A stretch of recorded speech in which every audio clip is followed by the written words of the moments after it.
Bonsoir à tous, bienvenue sur Tchad Info TV. C'est avec un réel plaisir que nous nous retrouvons encore une fois de plus aujourd'hui pour un autre numéro de votre émission Face à Face. Plusieurs transitions sont en cours en Afrique. Après le coup d'État au Gabon, la plus récente, c'est celle du Gabon, bien entendu, où le président Ali Bongo a été destitué. Au Tchad, après la mort du maréchal, nous étions entrés dans une phase de transition qui est prolongée après le dialogue national inclusif et souverain. Donc, la question qui se pose aujourd'hui, c'est quel est l'état d'avancement de la transition au Tchad? Est-ce qu'elle est sur la bonne voie? Bien d'autres questions seront posées à nos invités. Nous avons sur ce plateau Monsieur Makaïla Ngebla. Il est journaliste, ancien activiste. Bonsoir et merci de répondre à notre invitation. Bonsoir, Hassan. Ça fait un plaisir énorme de vous retrouver également le président Yaya Diallo pour débattre effectivement de la question de la transition tchadienne, quelque chose qui nous tient à cœur. Merci beaucoup. Nous avons également le plaisir de recevoir sur ce plateau pour vous et chez vous, Monsieur Yaya Diallo. Il est homme politique, président du Parti Socialiste Sans Frontières, PCF. Bonsoir, Monsieur Yaya Diallo, et merci de répondre à notre invitation. Bonsoir à tous vos auditeurs et auditrices. C'est un réel plaisir de débattre avec mon ancien ami et cadet. On a commencé la lutte, on va la continuer de différentes manières. C'est un réel plaisir de débattre sur un sujet important, d'importance capitale. Bonsoir. Merci beaucoup, merci. Et le réel plaisir, c'est que nous vous avons aujourd'hui sur notre plateau. C'est un honneur. Alors, nous allons bien entendu parler de la transition tchadienne, comme je le disais. Après la mort du maréchal, le Tchad est entré dans une phase de transition. Et après le dialogue, la transition est toujours prolongée. Aujourd'hui, la question qu'on a envie de poser, est-ce que vous êtes satisfait de cette transition, M. Yadilou?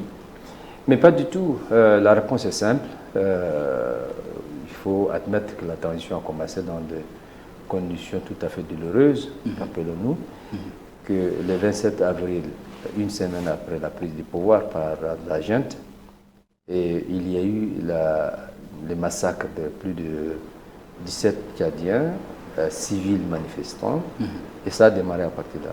Ça a démarré avec le sang, et ça finit la première phase avec le sang le 20 octobre 2022, avec la répression, le massacre de masse, en masse de plus de 300 Tchadiens. Donc, et vous commencez quelque chose par le sang, vous finissez par quelque chose par le sang. On reprend maintenant la deuxième phase en ayant les pieds dans le sang. Et depuis la reprise de la deuxième phase, comme je l'ai dit, la première phase, on a trompé tous les Tchadiens, on a créé de faux espoirs.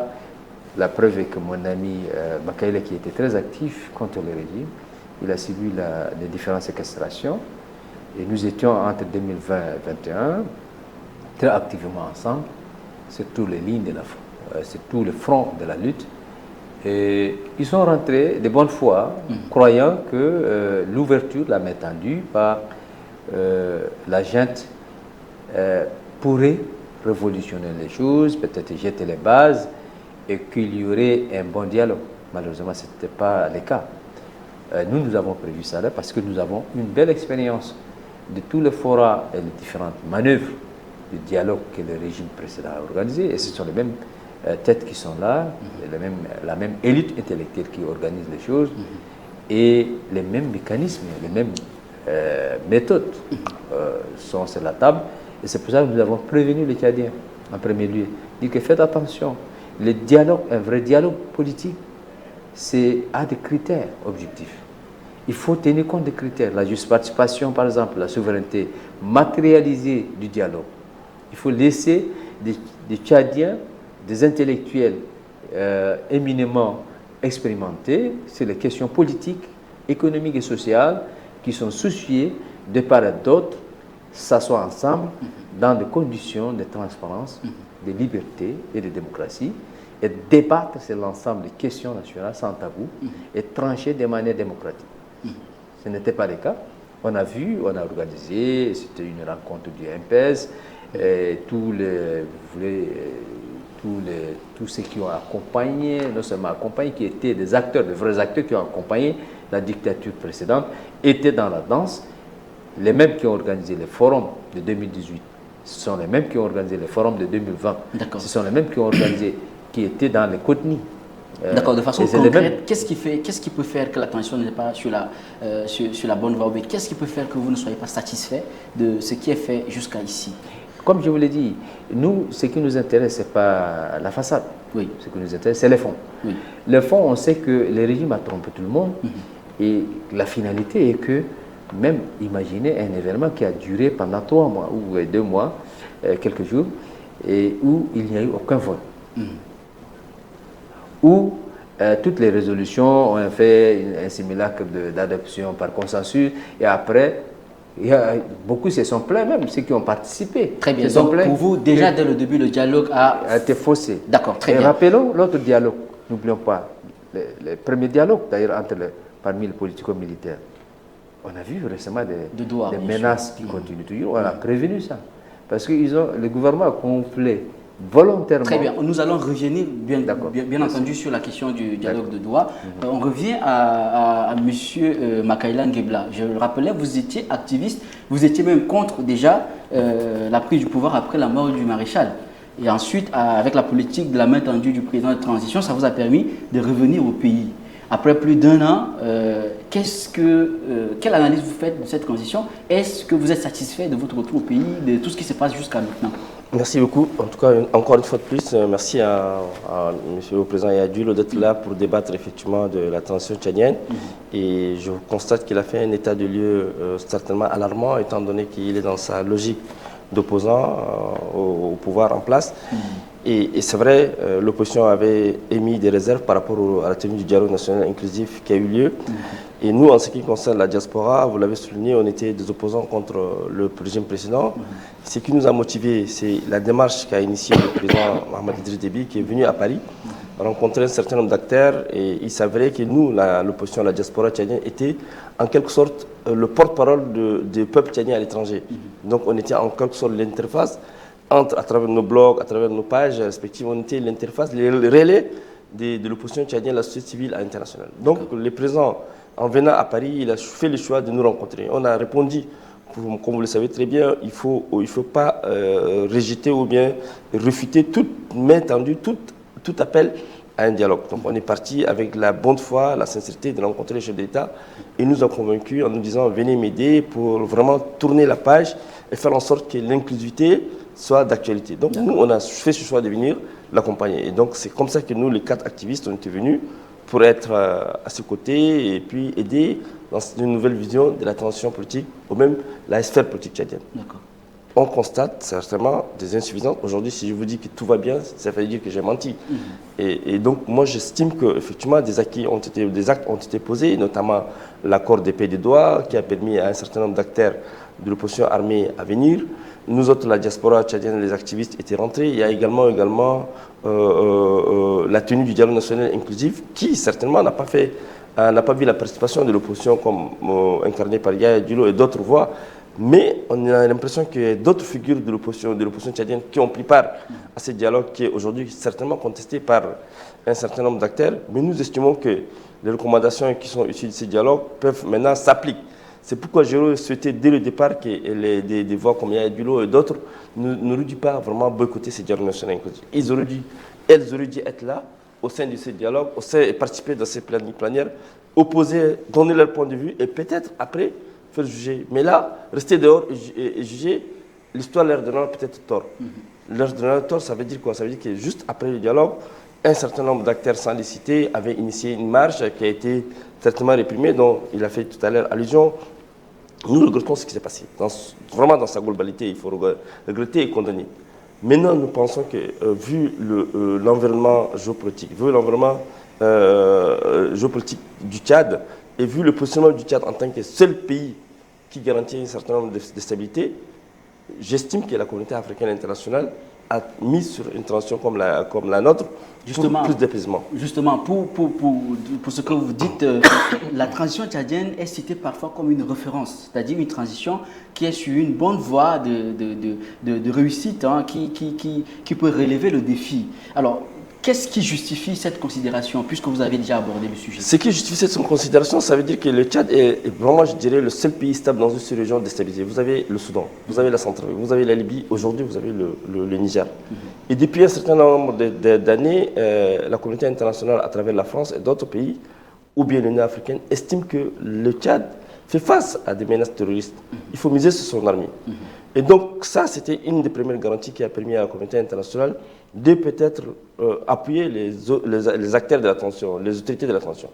Deuxième exemple, c'est que d'autres tensions militaires comme le Mali, le Burkina, la Guinée n'ont pas eu la chance d'organiser dans un laps de temps un dialogue national inclusif. Deuxième assurance pour la communauté internationale, et pour les autorités de la tension, de faire en sorte que la tension soit une tension apaisée. Malheureusement, au niveau intérieur, des voix s'élèvent, la société civile, un certain nombre de voix dissidentes estiment qu'elles ne sont pas satisfaites et donc reprochent au pouvoir en place un certain nombre de manquements pour leur participation au dialogue. Donc on est arrivé à un niveau où le dialogue reste encore bloqué entre l'opposition et le pouvoir.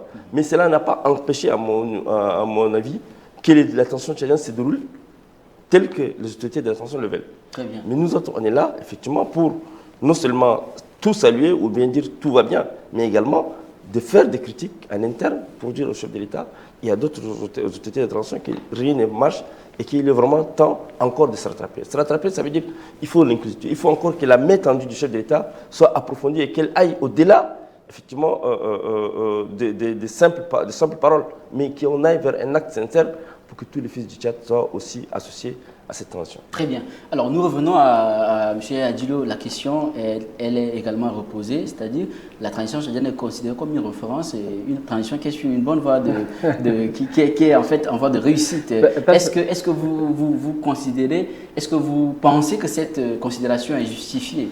Non, pas du tout. Je pense que les gens, quand ils disent que bon, c'est la chanson de la gente, en réalité, les partenaires sont conscients, très conscients que la transition au Tchad ne marche pas bien.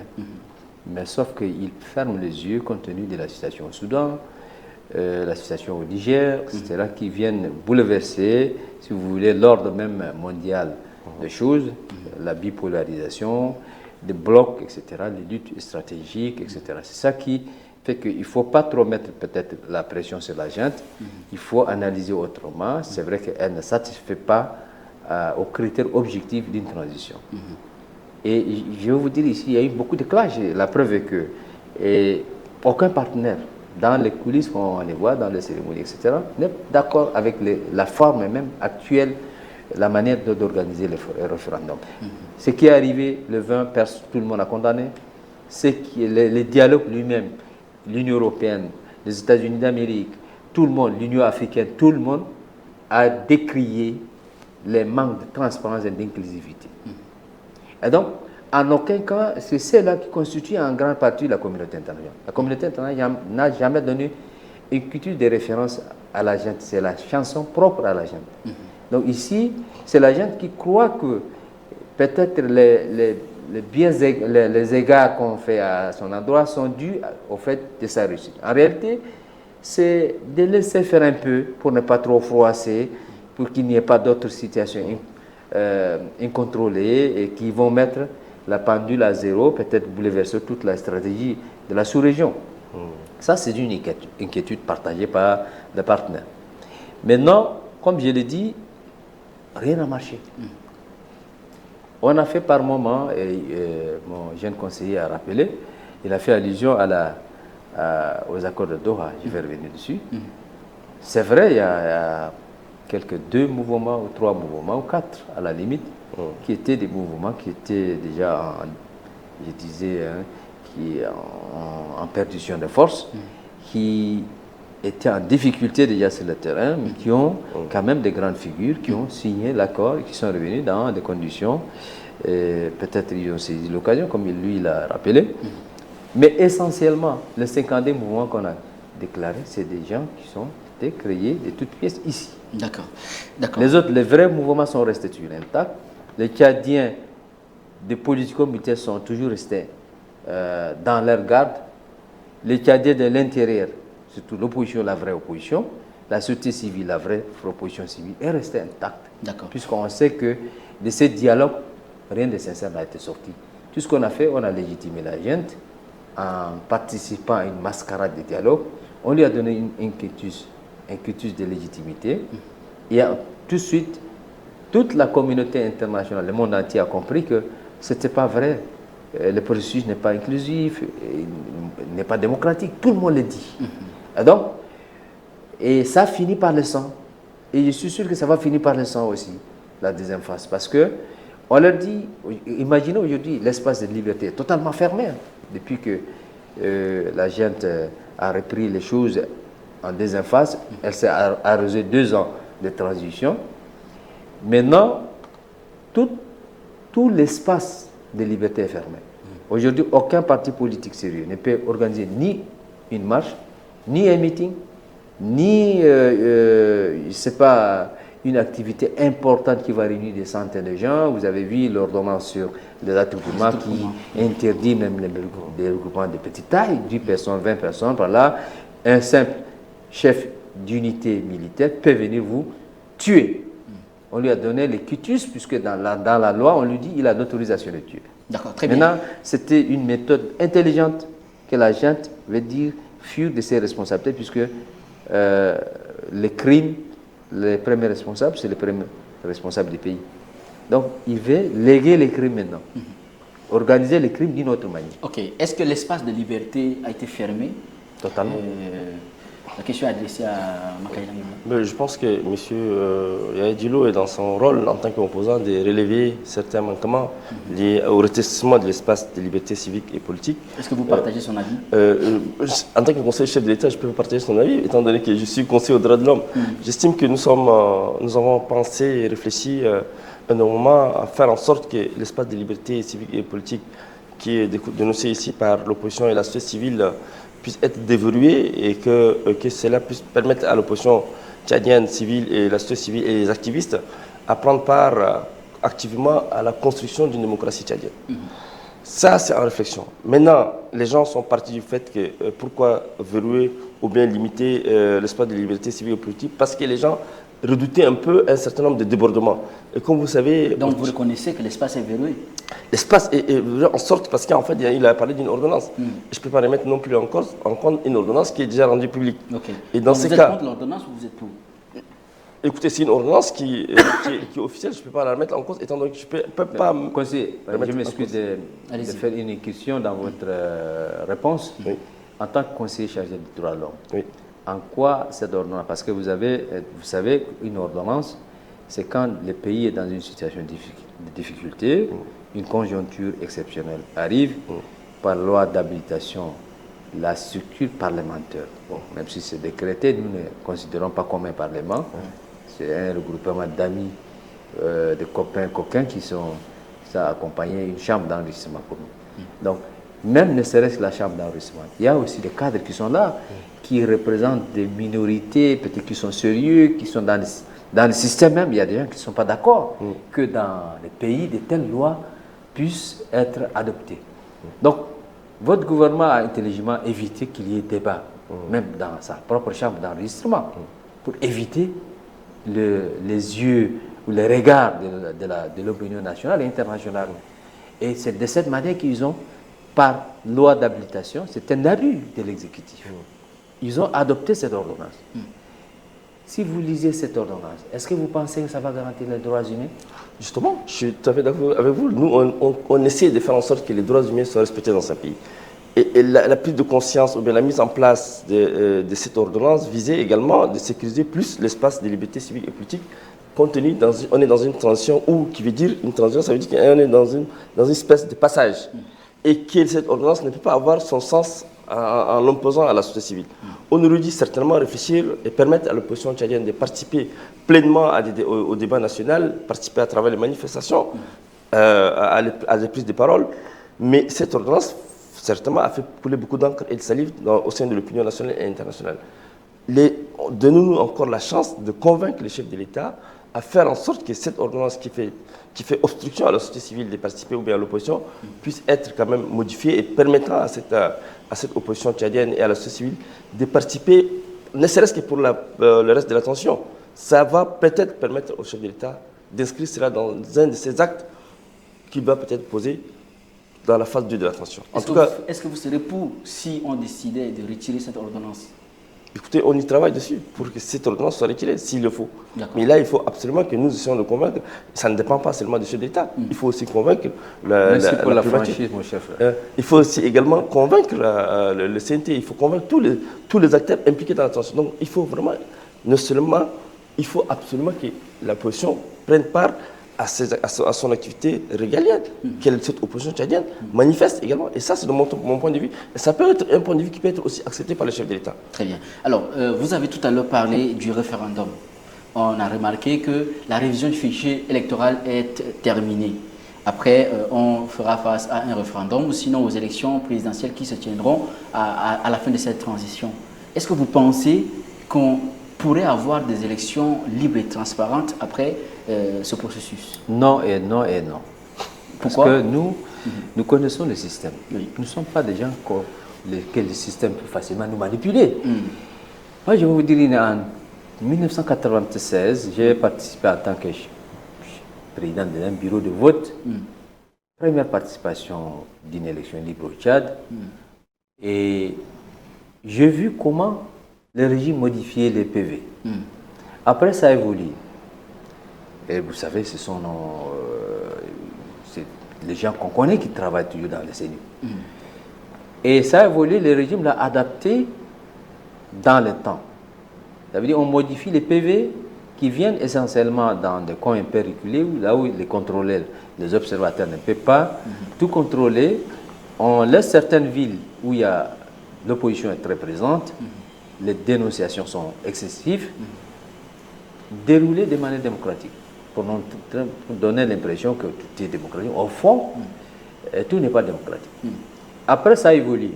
Après, ça a évolué en mettant en place un système informatique à travers le Bureau national des élections, Bureau permanent des élections, et à travers la CENI, une structure informatique qu'ils ont installé leur peuple là-dedans. Ils n'ont plus besoin de l'électorat. En réalité, leur électorat, leur peuple est dans leur machine. Ils font cet exercice de la révision du fichier, de la campagne, etc. Comme vous voyez, le président Déby faisait des grands pompes en avion, dans tous les sens, courir et sa femme dans tous les sens, dans toutes les régions du pays. Et c'est que le jeune président de la transition a repris de la même manière. En réalité, c'est pour la consommation du grand public et de l'opinion internationale. Au fond, c'est quoi? Ils savent qu'ils ont leur machine qui peut même, avec ma photo, votre photo, imprimer 1 million d'autres individus. La même photo utilisée pour d'autres différents. La même photo devient une femme, et ensuite c'est un garçon de 18 ans, après c'est un vieux de 65 ans, etc. Parce que le système n'est pas fiable. Les systèmes informatiques qu'ils ont mis en place, un système qui écrase les bases de données, est volontairement fait. Ils choisissent toujours des sociétés filous qui ont organisé des élections frauduleuses en Afrique, parce qu'ils viennent tester leurs trucs en Afrique. Et ce ne sont pas des sociétés qui gèrent des élections dans des pays démocratiques. Généralement, ces sociétés sont cooptées à l'insu même de tous les acteurs. Maintenant, personne. Je viens d'être informé, il y a quelque peu, la société qu'on a recrutée. La machine peut vous imprimer, comme j'ai dit, des millions de cartes volontairement. Peu importe. Supposons que la fraude est mécanique à ce niveau. Non, ce n'est pas à ce niveau-là. La machine est programmée à tel enseigne que vous votez ou pas, il programme les résultats écrits dans l'algorithme informatique. Moi, je suis un ingénieur de télécommunication. Je parle des choses que je maîtrise. Déjà, dans l'algorithme de l'informatique, c'est bien programmé à un niveau, vous compilez 74% de oui, ça compile. C'est le langage machine. Très bien. Donc, c'est déjà programmé. C'est un dispositif qui est mis en place. C'est juste pour la consommation du grand public. Très bien. Parce que c'est pour cela qu'on a refusé les dialogues. Parce que les dialogues, c'est le point de départ pour fixer les conditions d'une élection libre, transparente. Très bien. Alors, nous allons revenir à... Je vais ajouter un mot, juste un mot. Pour nous, le dialogue permet de souverainement décider sur l'approche électronique qui ont marché dans des pays africains aussi. La Zambie qui vient d'organiser une élection il y a 2 ans, par voie électronique. Je vous donne l'information. La machine à voter. D'abord, la qualité de biométrie qu'ils ont utilisée, ce n'est pas biométrique, c'est juste électronique, mais elle n'est pas biométrique. Pourquoi? On vous demande de mettre vos doigts pour les empreintes digitales, vous faites tout. Mais en réalité, dans la conception à l'intérieur de la machine, c'est rien du tout. Ça ne tient pas compte de ça. Si une machine bien programmée, vous ne pouvez, vous mettez les doigts, personne d'autre ne peut voter à votre place. D'accord. Parce que le système est fiable, c'est programmé à telle enseigne que une fois que vous avez vos empreintes, c'est bloqué. Alors pour vous, cette révision électorale est une mise en scène qui ne servira à rien. Absolument. Très bien. Alors nous revenons à Makaila Ngebla. On a fini la révision du fichier électoral. Justement, on se tend vers les élections. La question qu'on se pose, est-ce qu'on aura des élections libres et transparentes? Je voudrais juste réagir par rapport à ce que disait le président Yaya Diallo. Il s'appuie sur un argumentaire d'une expérience de 2016. L'expérience 2016 ne peut pas J'ai dit que ça a évolué. Voilà. Et donc je pense qu'aujourd'hui on est en 2023 et qu'en 2016 il y avait le président Déby, paix à son âme, qui est décédé, qui a eu une responsabilité de tripotage électoral. On est en 2023 où un monitoring international. Est-ce que vous êtes d'accord qu'en 2016 il y a eu une bonne élection, ou en 2021 il y a eu une bonne élection? Mais vous anticipez, c'est pourquoi je disais qu'il ne faut pas anticiper sur les élections à venir. Est-ce que vous croyez qu'en 2021 on a organisé des élections de manière transparente? Je crois en 2023, on est encore à... Non, 21. 2021, vous et moi, on était en exil. On est en train d'utiliser les mêmes équipements, Justement. les mêmes personnels, les mêmes systèmes informatiques, pour votre information. Justement, donc en 2021... Si vous ne croyez pas l'élection de 2021, que toi et moi nous avons contesté et boycotté, c'est les mêmes. Parce que les machines n'ont pas changé, les personnels n'ont pas changé, l'entreprise n'a pas changé. On a changé de nom, juste les mêmes types d'entreprises, les bases de données n'ont pas changé. Et pour votre information, même la CENI, la vieille CENI qui devait disparaître après une élection, elle est intacte. C'est pourquoi je voudrais juste relever un point important, c'est ce que M. Dilo rappelle, que les élections précédentes ont été fausses et que ces élections qui sont sous un monitoring international peuvent, de mon point de vue, être un peu différentes parce que le chef de l'État reçoit les différents acteurs internationaux, l'Union européenne, l'Union africaine, et disons entre guillemets l'ONU, et la France qui reste quand même un partenaire historique du Tchad. Je pense également que cette élection qui va être peut-être permettre le retour à l'ordre constitutionnel pourra ne pas ressembler aux élections précédentes. Ça, c'est mon vœu. Et je demande vraiment à l'opposition de relever, à travers un dialogue sincère avec les autorités de l'attention, tous les segments, le Premier ministre, le CNT et le Président de la République, pour faire en sorte que l'élection de 2023 soit différente de celle de 2021. Pour que l'élection de 2023 réussisse. Et si l'opposition reste dans sa posture, je fais une proposition, avec votre permission, je m'excuse. Oui, allez-y. Pour la clarté, le public nous suit, pour que les Tchadiens sachent réellement la nature de l'élection qu'on va organiser. Je vous fais une proposition. Si vous êtes capable et vous arrivez à mettre en œuvre, convaincre votre chef, alors l'opposition sera la première entité qui va participer. Laquelle? Je vous demande d'introduire la machine à voter. Je vais vous donner le descriptif, la description de cette machine. Parce que là, on est un peu pressé par le temps. Cette machine, ça a fait de performances ailleurs. Ça veut dire quoi? Ça veut dire que c'est un kit qui permet à la fois de ne pas d'imprimer des cartes ou de ceci, mais à l'intérieur, vous avez tous les candidats dedans incorporés, la machine elle-même incorpore les bulletins, et une fois que la personne a mis les doigts, il faut que le système soit fiable, et les empreintes sont là. Moi, je suis un votant, j'ai mis mes doigts, mais la machine me fait sortir un bulletin. Je le remets, il y a un endroit pour le remettre. Alors, la machine m'affiche tous les candidats. J'appuie, même si je suis un villageois d'un village reculé du Tchad, j'appuie sur la photo comment sensibiliser avec, ou l'effigie de la personne, du candidat comment sensibiliser avec. Pof, le vote est parti. Et instantané, de manière à temps réel.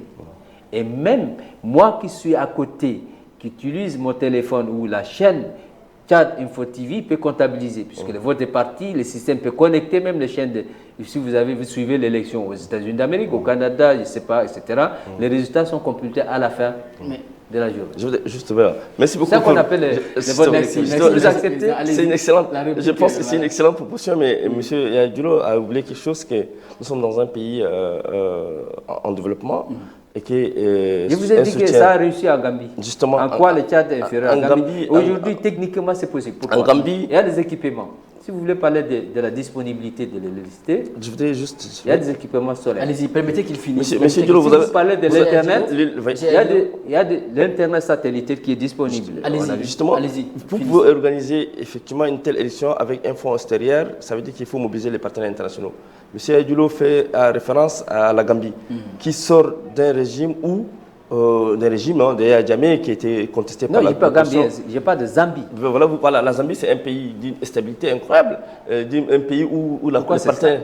Non, il y a une raison. À la différence, justement. Il y a une bonne élection. Justement, il y a eu une bonne élection. La Zambie, et c'est celle-là qu'on a besoin. Et vous savez, voilà, vous parlez de la Zambie, je salue effectivement une telle remarque, sauf que la Zambie, c'est un pays qui a pu vraiment mobiliser les partenaires internationaux, qui a pu quand même appuyer effectivement une élection libre et transparente. Nous allons au Tchad certainement nous appuyer sur des financements intérieurs. Et les financements intérieurs connaissant les réalités de notre pays. Mais est-ce que le Tchad ne peut pas mobiliser des moyens pour avoir cette machine? Moi, justement, pour obtenir ces moyens, il faut que M. l'opposition tchadienne ait au sein de leur ensemble une unicité dans le discours et dans le dialogue. Et si eux, ils n'arrivent pas à convaincre la communauté internationale, comment la communauté internationale pourrait-elle investir dans une élection qui eux-mêmes, ils les dénoncent? Moi, je vais vous dire que le Tchad n'a pas besoin de Z extérieurs pour organiser une élection. Pourquoi je vais vous dire? Une élection au Tchad, une vraie élection, et le type d'élection électronique que je vous propose, d'ailleurs, ça réduit le coût en deux. Ça peut même mettre toutes les élections ensemble. Puisque d'un coup, on peut voter plusieurs élections régionales, communales, législatives, présidentielles. Ça réduit les coûts en 3. Maintenant, le Tchad dispose de ressources énormes. Il y a un officiel qui m'a parlé tout récemment. Le Tchad a vendu 2 cargos de pétrole, un à 800 millions de dollars et un autre à 900 millions de dollars. Vous faites une somme, c'est 1000 milliards. Tout à fait. 2 achats, 1000 milliards. Et vous partez demander aux partenaires de vous appuyer pour financer une élection qui va peut-être coûter 200 milliards. Alors le Tchad demande 19 milliards de francs CFA pour pouvoir faire la mise en application du DDR. Oui, le DDR, ça c'est un autre sujet. Le DDR, c'est aussi... Est-ce que c'est une priorité? C'est ça la question que les Tchadiens se posent. Alors qu'on comprend qu'il y a la cherté de vie, il n'y a pas d'électricité, les routes ne sont pas construites. Est-ce que c'est une priorité? C'est la question que les Tchadiens se posent. Les élections ou bien le DDR? Les DDR. Le DDR est une priorité étant donné qu'il permet effectivement aux frères... Le DDR, il faut le rappeler, hein, c'est désarmement, démobilisation et réinsertion. Et donc le DDR est lié effectivement à l'accord de paix des Doha. Qui demande effectivement aux politiques militaires de caser leurs troupes et qui demande effectivement à l'État tchadien de veiller à ce que les DDR soient effectifs parce que ça garantirait la stabilité et le retour à la paix. Donc le DDR fait partie également de l'accord de paix. On ne peut pas évacuer le DDR. Et pourquoi chercher à lever 19 milliards de francs CFA? Justement, la levée de fonds internationaux, c'est parce que les 19 milliards de francs CFA permettront également à l'État de créer les conditions d'une insertion de ces troupes, de ces mouvements politico-militaires qui sont un peu stationnés le long de nos frontières. Et donc, sans ces moyens financiers, on ne peut pas vraiment faire venir des gens en jamais avec armes et bagages. Et c'est ça, en fait, qui appelle vraiment à une mobilisation de fonds internationaux. Et donc, le Tchad va éventuellement vraiment s'appuyer sur les partenaires internationaux qui vont peut-être l'aider. Sans cela, je pense que le DDR pourrait vraiment remettre en cause l'accord de Doha. Et la remise en cause de l'accord de Doha remettra également en cause tous les acquis de la paix. Très bien. Et donc la reprise de sécurité armée, c'est ce qu'il ne faut pas souhaiter. Est-ce que la mobilisation de 19 milliards pour... non, moi je pense que d'abord la notion de DDR, c'est une fausse histoire. Je m'explique. D'abord, ceux qui sont rentrés n'ont pas de militaires. Comme ils disent qu'ils ont des militaires et qu'ils sont à tel endroit, c'est le territoire national, il n'y a que des militaires tchadiens. Ils n'ont pas de militaires. Leurs éléments, il y a certains qui sont depuis longtemps, 5 ans, 6 ans, 10 ans, d'autres sont rentrés par vagues Ils n'ont personne sur le terrain. L'histoire de parler de DDR, ça permet au régime de contourner, de dialoguer avec les vrais politico-militaires, en réalité. Ceux-là sont venus, ils sont dans les gouvernements, ils ont leurs membres dans le gouvernement, c'est fini, c'est le problème est réglé. Ils n'ont aucune force à mobiliser et moins encore démobiliser. Toutes les forces sont confondues. S'il y avait des forces, c'est depuis longtemps, c'est depuis 10 ans qu'ils n'ont aucune force. Ou ça fait 5 ans qu'ils n'ont aucune force. Maintenant qu'ils sont déjà dans les structures du gouvernement, ils font quoi avec les DDR? Et c'est une occasion pour le régime de vouloir recruter de nouveaux militaires sous la bannière de DDR. Vous comprenez? Et éviter que les vrais politico-militaires qui ont des militaires sur le territoire libyen ou d'autres territoires, par exemple la République centrafricaine, viennent négocier de manière franche et dans un esprit de transparence et créer la confiance et verser leurs éléments dans soit ceux qui veulent rejoindre dans l'armée, ils rejoignent, ceux qui veulent rejoindre la vie civile, ils rejoignent. Ça, on peut comprendre que le gouvernement cherche à appliquer les DDR. Mais dans les conditions où ils ont signé, parmi les politico-militaires avec qui ils ont signé, je ne pense pas qu'il reste des militaires sur le sol du Tchad qu'il faut négocier et démobiliser. Ça, c'est une fausse histoire. Vous parlez des vrais politico-militaires, je pense que vous faites référence à ceux qui n'ont pas signé l'accord de Doha. Oui, alors, est-ce que vous, en tant qu'un ancien rebelle, est-ce que vous pensez que la lutte armée est aujourd'hui encore une solution pour le Tchad? Bon, ça peut être une solution, ça peut ne pas l'être. Dans la mesure où le gouvernement fait d'ouverture importante, ouvre l'espace de liberté, s'inscrit dans la logique, dans une dynamique de réconciliation nationale franche. C'est ça le jeu. Entre une réconciliation empoisonnée et sélective et une réconciliation nationale animée par l'esprit de construire l'unité nationale de tous les fils du Tchad et tenir compte de toutes les divergences, il y a une différence. Donc, si le gouvernement décide de créer les conditions d'un environnement où l'homme politique pense qu'à travers la lutte pacifique, il peut arriver au changement qu'il voit ou à mettre en œuvre sa vision des choses. Mais dès lors que vous bloquez tout ça, vous fermez l'espace de liberté, vous conduisez les pays comme si c'est une épicerie, les ressources publiques vous vous accaparez, vous distribuez les postes de responsabilité comme vous semble être bon. Vous distribuez les grades comme on distribue des billets chez nous ici. On fait la bêtise de distribuer les billets des banques. On ne fabrique même pas une monnaie nationale. On distribue les billets lors de cérémonies de mariage, de cérémonies festives. On distribue aussi maintenant, aujourd'hui, les grades de généraux, comme cela. Dans ces conditions, la seule possibilité, c'est qu'ils luttent pour un Tchad réellement démocratique, pourrait être la lutte militaire. Très bien. Alors, il y a plusieurs politico-militaires qui n'ont pas signé l'accord de Doha. Qu'est-ce qui est fait concrètement pour que ces mouvements militaires puissent décider de regagner le pays, comme le propose ici, ouvrir les espaces et tout ça? Est-ce que cela est fait? Ou bien qu'est-ce qui est fait jusqu'à maintenant pour permettre à ceux qui n'ont pas signé l'accord de Doha de signer et de regagner le pays? Vous avez posé une question légitime. Tout à l'heure, M. Dilo évoquait que les politico-militaires n'ont pas d'éléments sur le terrain. C'est un point de vue personnel, moi je ne peux pas me mêler. Je voudrais juste relever votre question, elle a tout son sens. Vous savez, le FACT, le Front pour l'alternance et la concorde au Tchad, qui a participé à l'accord de paix de Doha, avait exigé à l'époque la libération de ces détenus, de ces prisonniers qui étaient incarcérés ici. Le chef de l'État a pris un acte graciant effectivement tous les rebelles, y compris les manifestants de Et le FACT n'a pas voulu vraiment reprendre ou bien dire, écoutez, nous vu l'acte posé par les présidents de transition du Tchad, le FACT peut reprendre le dialogue et éventuellement rejoindre l'accord de paix de Doha. Et donc, de mon point de vue, certains politico-militaires estiment que certaines garanties ne sont pas totalement suffisantes et qu'ils optent pour la lutte armée. Or, la lutte armée est en déphasage avec notre période, et Yadou l'a su le dire. Si aujourd'hui l'espace de liberté civile... Il a conditionné. Justement. Et moi, je pense que la lutte armée, de mon point de vue, ne peut pas être une solution. Il faut venir se battre sur place. M. Aïdoulo, qui est tout le temps dans des manifestations, qui prend parole et de manière énergétique pour dénoncer, n'a pas été inquiété de mon point de vue. Donc il faut que les frères qui sont encore en armes et qui pensent que l'option armée peut quand même les aider à renverser le pouvoir, renoncent à cette option pour dire, écoutez, on peut quand même donner la chance au dialogue. Pour moi, vraiment, la lutte armée ne peut pas émerger, n'a pas de sens, étant donné qu'on tue les fils du Tchad, de part et d'autre, que ce soit du côté de l'armée tchadienne, tout comme de l'autre côté. Il faut absolument que les Tchadiens réfléchissent au développement, réfléchissent à construire un état de droit, réfléchissent également à la démocratie. Mais si chacun de nous pense qu'aujourd'hui, il faut rejeter en bloc tout processus de paix, pour opter à la lutte armée, je pense que la lutte armée n'est pas... Très bien. L'une des raisons pour laquelle les militaires ont pris le pouvoir après la mort du président Déby, disent-ils, c'est pour assurer la sécurité des Tchadiens. On a assisté à ce qui s'est passé, les attaques des villages au sud du Tchad, avec l'insécurité même en milieu urbain, en N'Djamena, les assassinats, on assassine des personnes pour voler leur moto, pour voler leur voiture. Après, on met encore l'histoire du 20 octobre présent.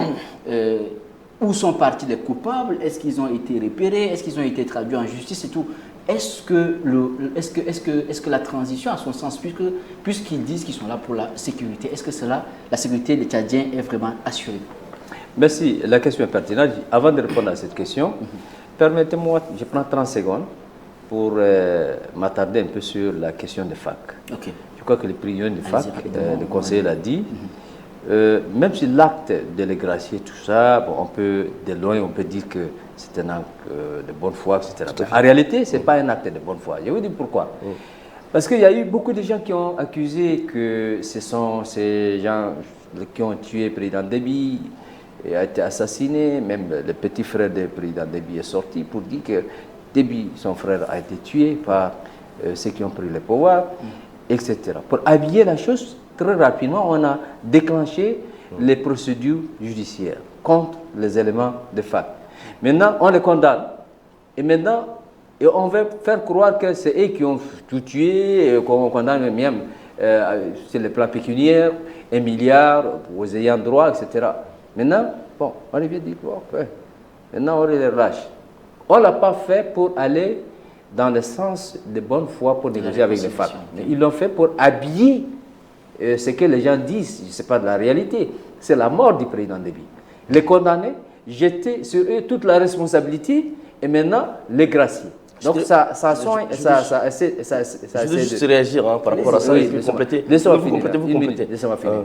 Ça permet à la fois de calmer l'opinion nationale et aussi la famille qui s'inquiétait à un moment donné, qui commençait à soupçonner qu'il y a des éléments de preuve comme quoi le président Déby n'est pas mort à la guerre.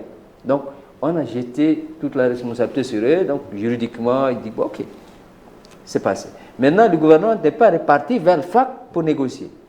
Il y a eu un processus de dialogue déclenché par ce qu'on appelle Sandiego, la communauté italienne, Sandio. Et je crois qu'il y a eu une participation accrue de tous les mouvements à Rome, mais le gouvernement a toujours boycotté, n'a pas voulu participer, n'a pas voulu répondre aux conditions qu'il pose, etc. Donc, ce n'est plus une bonne foi de réconcilier avec les FAC, mais c'est plutôt utiliser les éléments de FAC pour deux objectifs. Très bien. Jeter le peuple sur la mort du président Déby sur eux, et ensuite montrer en face du monde qu'ils quand même ils sont ouverts pour le dialogue.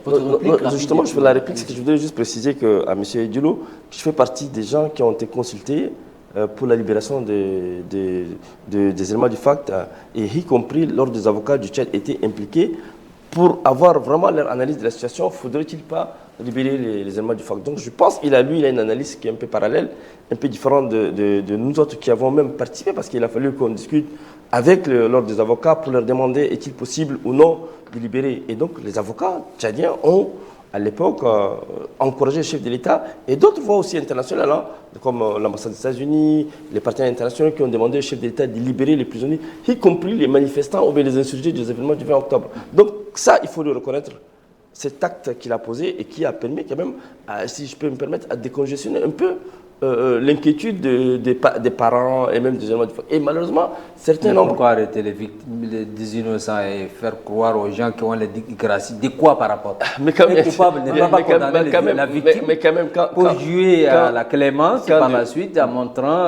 Mais justement, M. Dilo, quand des gens comme M. Gali, comme le Premier ministre Salih Kebzabo ont estimé être victime ou bien la cible des manifestants, je pense qu'il y a des actes qui ont été commis qu'il faut aussi vraiment comparer. Il faut qu'on revienne à la question parce que là, on est pressé par le temps. Oui. On n'a pas assez de temps. Donc, on va revenir à la question que j'ai posée. La raison d'être de la transition, c'est qu'ils ont pris le pouvoir parce que, disent-ils, pour assurer la sécurité des Tchadiens.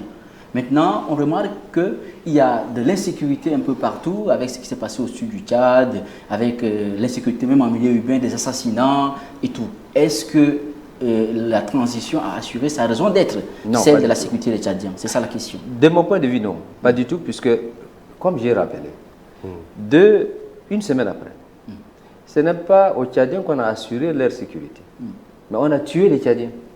C'est la jeune qui a tué. Le 27 avril, plus de 17 manifestants, pom-pom à vous portant. Quelques mois plus tard, à Abèche, écrasé avec des véhicules, des armes de guerre, piétiner même des cimetières, marcher dessus, montrer aux Tchadiens qu'il n'y a que la raison d'armes qui fait fonctionner dans ces pays. Un peu plus loin, on a laissé faire, sans DNA, un peu partout, au sud, surtout les conflits intercommunautaires qu'on peut maîtriser facilement. Une armée qui prétend aller jouer gendarme de l'Afrique, qui envoie des milliers de soldats dans les 3 frontières entre les Burkina, le Mali, le Niger, qui déploie un dispositif important pour sécuriser ces pays-là, où partout où cette armée passe, même les djihadistes les plus aigris fuient, abandonnent la zone. Et rappelons-nous, l'armée tchadienne a quitté une zone nigérienne. Et ce sont les populations, plus les forces nigériennes qui étaient là, qui ont fui aussi la zone parce que l'armée a quitté.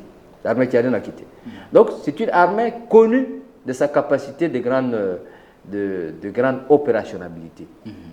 Mais pourquoi regarder les conflits intercommunautaires? C'est passé, après, aller pleurer, jouer un peu sans père paupier et le médecin après la mort. C'est volontairement entretenu pour diviser les Tchadiens, pour envoyer les sentiments nord-sud, laisser les communautés s'affronter pour une petite histoire alimentée par des armes qui leur donnent des armes. C'est la grosse question qu'il faut se poser. Un berger ne peut pas avoir des armes sans que quelqu'un lui donne les armes, dit qu'il faut tuer ces gens-là parce que sinon, ils ne vont pas vous permettre de faire paraître vos troupeaux. Alors, pourquoi on laisse les Tchadiens s'entretuer au Guéra, ici? Pourquoi les Tchadiens s'entretuent dans le Wadaï? Pourquoi on laisse les Tchadiens s'entretuer à Kouribougoudi, plus de 800 morts, ce que les gens ignorent? Pourquoi on a laissé récemment ici au sud des voyous venir égorger même des gens? On a vu. Oui, bien sûr. Alors, tout ça, on parle de la sécurité. Et je m'excuse, la sécurité ne se résume pas à l'absence de la guerre. La sécurité doit être sur le plan physique, l'intégrité physique des citoyens et de leurs biens, et en plus, la sécurité alimentaire, les niveaux de vie. Un Tchadien, aujourd'hui, c'est difficile des gens de le debout. Les niveaux de vie de ménage a dégradé. Le pouvoir d'achat des Tchadiens a diminué. Aujourd'hui, les Tchadiens vivent dans la pauvreté. Le chômage a augmenté, l'agent a fait des promesses, on va vous recruter 50 000, 5 000 à la fonction publique, on va créer des emplois, rien du tout. Tout ça s'appelle l'insécurité.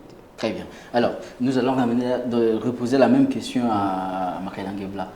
Est-ce que la transition a relevé son défi sécuritaire? Le défi sécuritaire, je pense que là, M. Adjoul a évoqué le conflit agriculteur-éleveur. Je voudrais juste relever que le conflit agriculteur-éleveur est un conflit transnational. La situation qui se passe actuellement dans les Guéras, au sud, entre agriculteurs et éleveurs, se reproduit également au Mali, en Mauritanie, au Burkina, etc. Donc c'est un conflit qui a pris une dimension régionale internationale et qui, effectivement, appelle vraiment à une mobilisation de la... Pourquoi cela n'arrive pas au Cameroun? Très rarement. Justement, le Cameroun, c'est un pays un peu qui fait la différence. Sauf que le cas du Tchad, dire que la responsabilité est imputable au chef de l'État, je doute fort. Parce que le chef de l'État, tel que je le connais, n'a pas vocation vraiment à dresser les uns contre les autres. Ça, je peux vraiment dire qu'il n'a en aucun cas de figure pensé avoir un schéma d'opposer les uns contre les autres, alors que c'est un conflit qui... Ok, supposons que c'est la vraie. Est-ce qu'il a la volonté de résoudre? Il a la volonté de résoudre. Pourquoi il ne déploie pas la force? Dissuader les populations civiles de les désarmer et les amener, les auteurs, devant la justice, laisser la justice la voie libre, de manière indépendante, juger les auteurs. Sa volonté est exprimée quand à chaque fois qu'il y a un conflit intercommunautaire. On a vu les chefs de l'État se déplacer dans le Guéra. On a vu les chefs de l'État se déplacer au sud. Ça ne doit pas s'arrêter. Il s'agit de la vie des citoyens. On ne s'amuse pas. Justement, maintenant, il s'agit de la vie de nos concitoyens. Justement, même ça va être touché votre propre. Justement, je suis d'accord avec vous. Donc, est-ce que, en tant que premier responsable du pays, il a la volonté de prendre des mesures pratiques, amener les auteurs, les condamner à la justice, donner la latitude et les moyens d'un jugement transparent, libre et crédible à travers le système judiciaire pour que les auteurs, la peine qui vont être infligées aux auteurs, soient des peines dissuasives pour que les conflits ne se répètent pas. Moi, je m'en vais. Avez-vous entendu que parmi les communautés qui s'affrontent, il y a eu des arrestations qu'on a conduites à la justice. On arrête les gens, après, bon, on les libère sous l'influence du trafic. On fait la consommation pour le public. Mais est-ce qu'on a la volonté de résoudre ces problèmes de manière... La volonté, elle est manifestée à travers ses déplacements, se place à chaque fois que... On ne mange pas les déplacements, Mikaïla. On ne mange pas les déclarations. J'ai dit de manière pratique. Justement, j'invite effectivement l'opposition et des voix contestataires comme la vôtre de faire des propositions concrètes pour aider la transition à relever ces défis. Vous n'avez pas besoin de propositions. Vous savez qu'un criminel, on le ramasse, on l'amène à la justice. Est-ce que vous avez besoin de justement, vous savez, propositions pour le faire? Vous savez, on a un pays immense de 1 284 000 km². Les autorités de la transition se sont toujours mobilisées et préoccupées pour faire en sorte que des auteurs de crimes aussi irrépréhensibles soient traduits devant la justice. Il y a quelque part de l'impunité entretenue. Est-ce que le gouvernement ou bien est-ce que les services de sécurité n'ont pas la possibilité de mettre la main sur les auteurs? Si oui, qu'est-ce qu'on fait d'eux? Les services de sécurité se mobilisent. Moi, je vous assure que je suis en contact avec les services de sécurité, le ministère de la Sécurité, souvent, à chaque fois que l'enlèvement contre les enfants, contre rançon des enfants, à chaque fois que la société civile m'alerte, j'alerte les autorités de la sécurité et souvent elles se mobilisent. Sauf que vraiment, vous savez, les moyens manquent cruellement à nos forces de sécurité, les moyens humains, les moyens matériels. Et les moyens ne manquent pas pour aller à combattre au Mali, au Niger, au Nigeria, au Burkina. Là, il y a une dimension. Ça manque pour protéger les citoyens. C'est ça le dilemme. À l'extérieur, il y a une dimension internationale qui fait que la communauté internationale mobilise des moyens d'information. Entre 2014 et 2016, la communauté internationale n'a même pas dépassé un franc.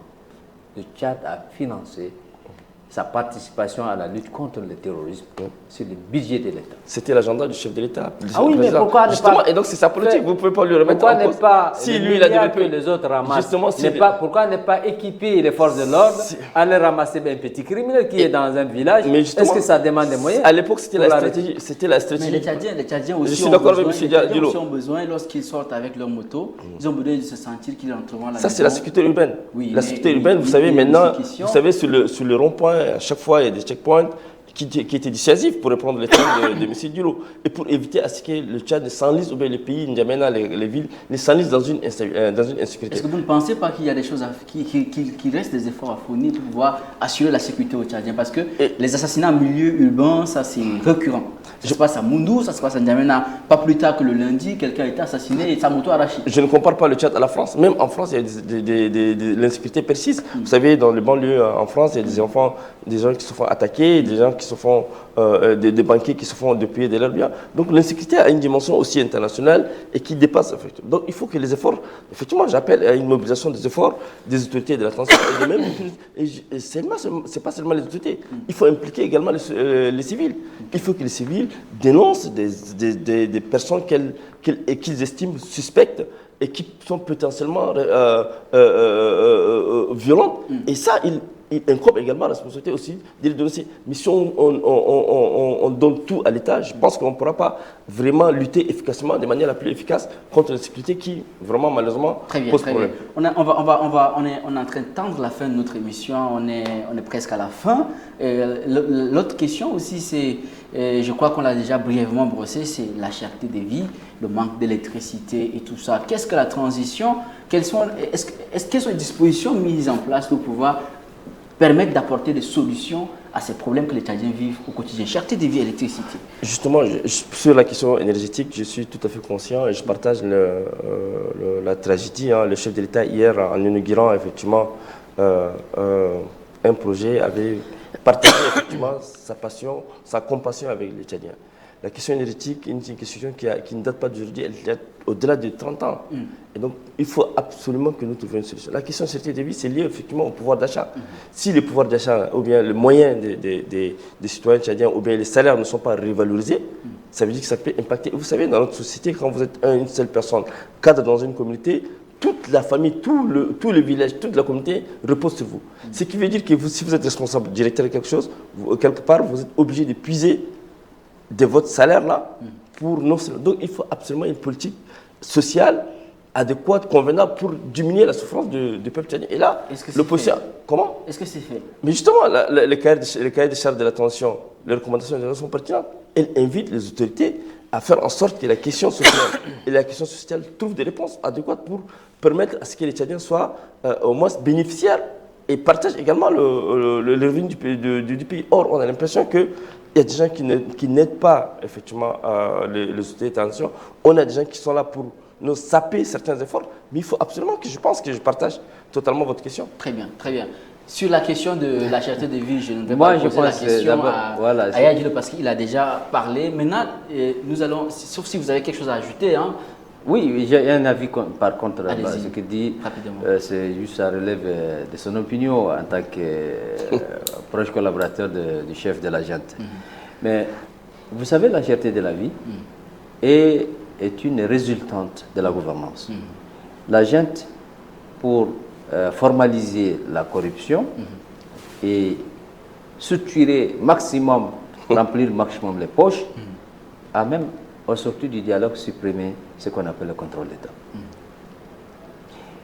Pour planter le décor, la junte a quelqu'un qui a été un voyou, qui a été un criminel économique, qui a été ramassé, on l'a conduit avec des fanfares, tout un accompagnement médiatique. On a mis devant juste les chefs qui devaient être investis dans des conditions boycottées totalement par la communauté internationale. L'Union africaine n'était pas présente. Les pays sérieux n'étaient, sauf le Nigeria, un président qui est déjà, c'est la bande de touche, qui a participé. Tout le monde a boycotté. Et à ce moment-là, on nous présente devant la personne qui devait être investie pour montrer que voilà la personne qui vous a volé 120 milliards. Monsieur, et répondez à la question de cherté de vie. On met un cachet de la corruption et de la mauvaise gouvernance. Il faut répondre à la question de cherté de vie, ça serait oui, donc c'était Adilo, la question de la cherté de vie. Il est en train de déterrer, je comprends la profondeur de son analyse.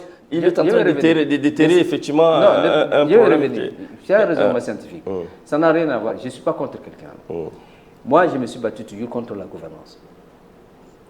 Quand une autorité responsable supprime le contrôle d'État, simplifie les circuits de passation de marché public, ça veut dire qu'il veut voler lui-même.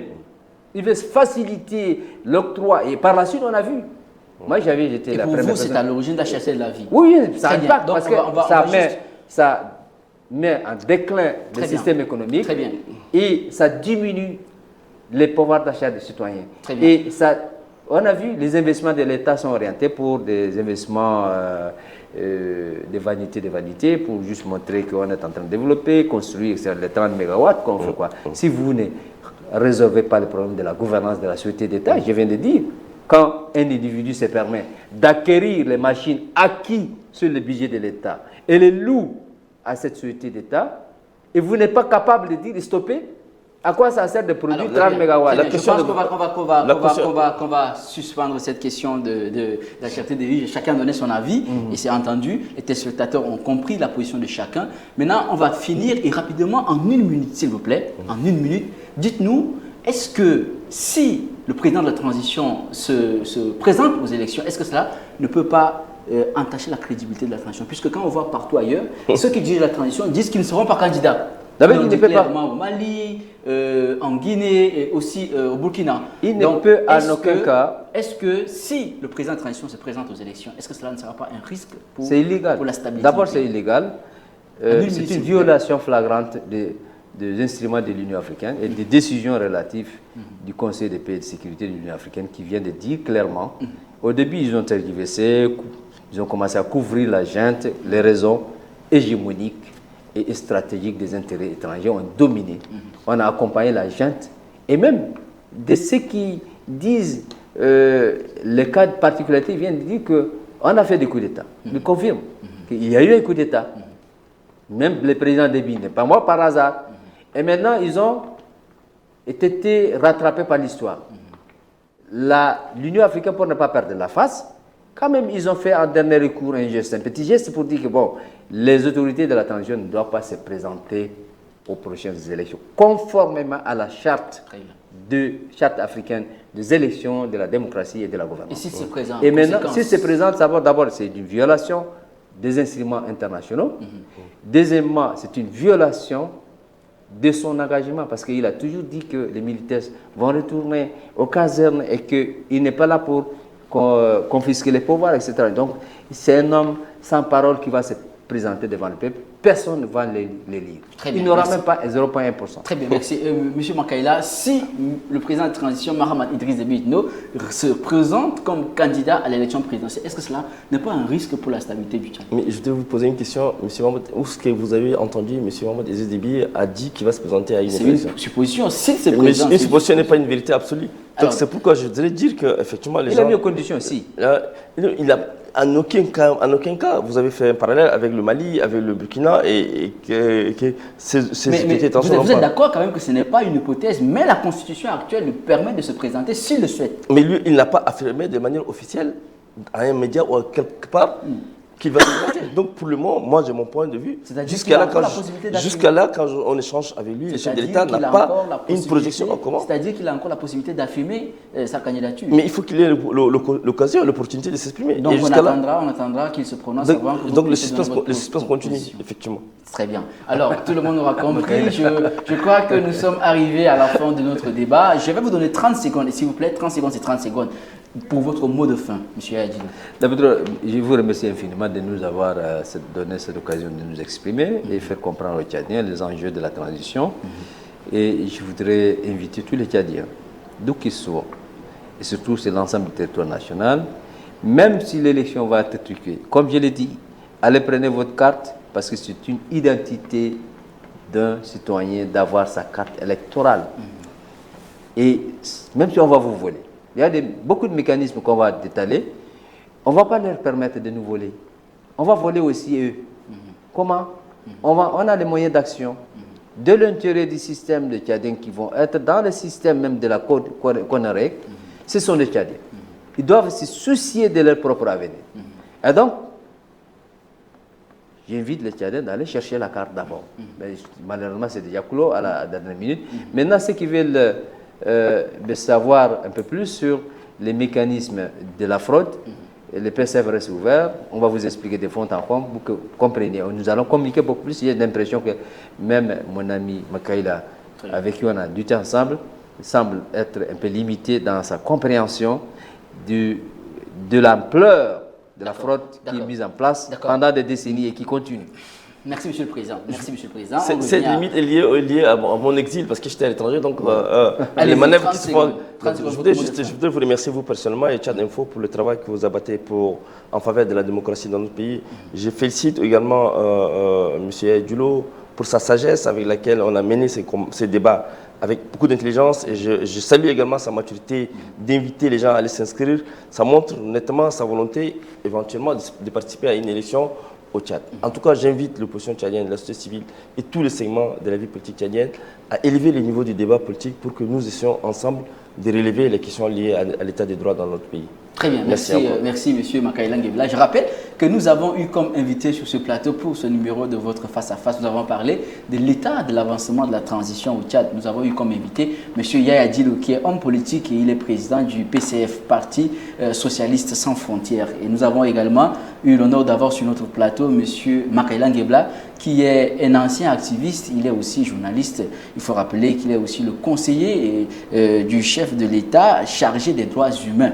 Voilà, donc merci monsieur de répondre à notre invitation et de répondre à nos questions.